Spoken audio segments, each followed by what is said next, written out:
What could move millions of people to leave their homes, walk across cities and villages, sleep on cold roads, endure pain, hunger, and exhaustion, and still keep going with tears in their eyes and prayers on their lips? What kind of faith is strong enough to turn ordinary roads into rivers of devotion? Stay with us till the end of this story, because what you are about to hear is not just about a place on a map. It is about a miracle that is still alive, still moving, and still calling people home. Every year, as December draws near, something powerful begins to unfold in Mexico. Roads fill with people instead of cars. Sidewalks turn into prayer paths. The air fills with hymns, whispered prayers, and the soft sound of rosary beads slipping through tired fingers. Some pilgrims walk barefoot. Some carry flowers. Others hold candles, wooden crosses, or photographs of loved ones they are praying for. With every step, one phrase rises again and again from the heart. Gracias, Madre. Thank you, Mother. This is the largest Catholic pilgrimage in the world, and it leads to one sacred place, the Basilica of Our Lady of Guadalupe in Mexico City. Every year, more than 10 million people make this journey, not for entertainment, not for tradition alone, but because something happened here that changed history, healed a wounded people, and continues to touch hearts nearly 5 centuries later. To understand why this pilgrimage exists, we must go back long before crowds and basilicas, to a time when Mexico was already deeply sacred. Before Catholicism arrived, this land was home to great civilizations. The Aztecs, the Mayans, and the Toltecs built cities that amazed the world. Their knowledge of the stars was advanced. Their calendars were precise. Their societies were ordered around belief and ritual. These were not people without faith. They lived in a world where the divine shaped daily life, but their spiritual world was heavy with fear and obligation. Many believed the gods demanded blood to keep the universe alive. Human sacrifice was seen as a duty, not a crime. Life was offered so the sun would rise again. This was a faith that required constant payment, spirituality shaped by fear of losing the world itself. Then came the arrival of the Spanish. Ships landed. Soldiers marched. Crosses followed swords. Missionaries arrived with the Catholic faith, believing they were bringing truth and light. But for the indigenous people, it felt like destruction. Temples were torn down. Sacred symbols were broken. Cultures were pushed aside. Faith became mixed with power, and belief became tangled with force.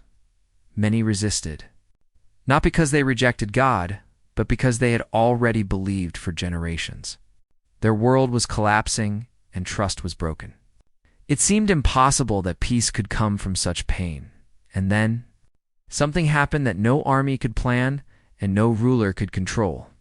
In the year 1531, on a hill called Tepeyac, a poor indigenous man named Juan Diego was walking when he heard beautiful music. It was gentle and full of peace. Suddenly, a woman appeared before him. She was radiant, yet humble, powerful, yet tender. She spoke to him not in Spanish, but in his own language, the language of his heart. She did not look like the Europeans.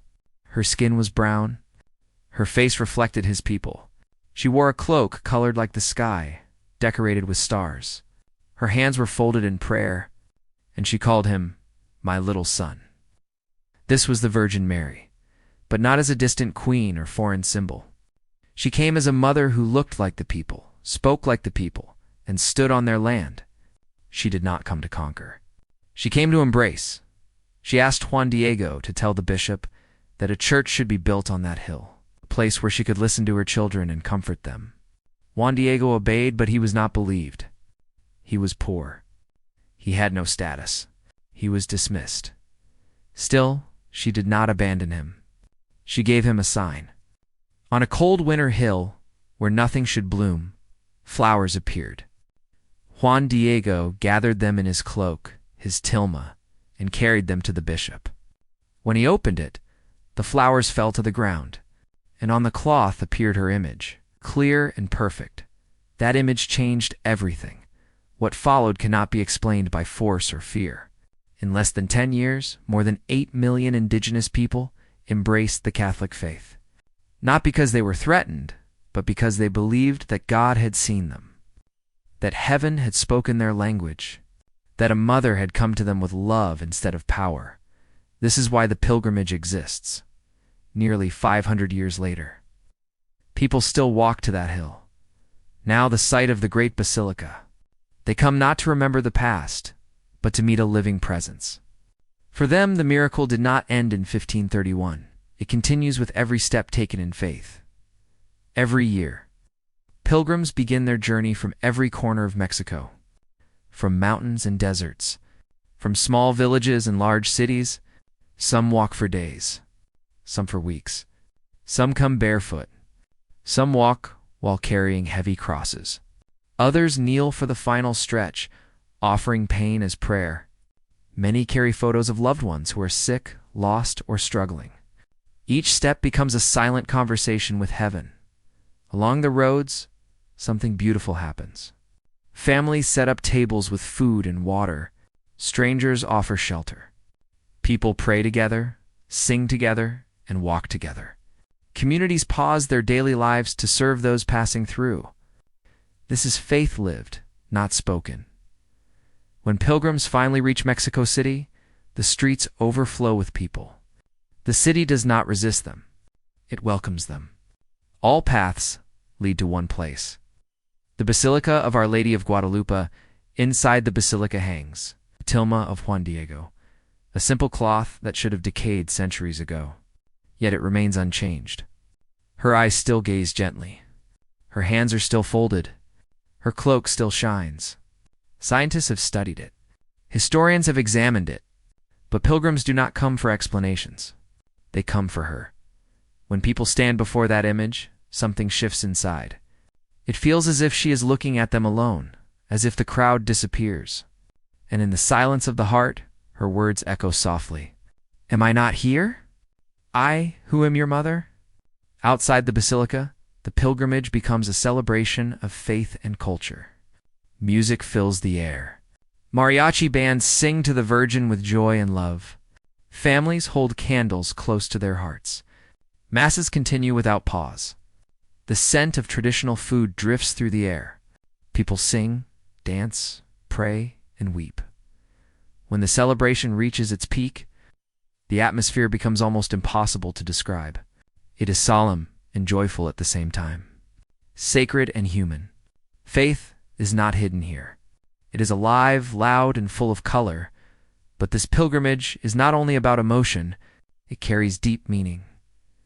The image of Our Lady of Guadalupe speaks without words. She stands on the moon, a sign that old fears have been overcome. She is surrounded by light, showing that God's presence brings hope. She does not hold the child Jesus in her arms, because she is pointing beyond herself, leading hearts toward her Son. Her image is a silent message, preaching love, mercy, and dignity to every soul.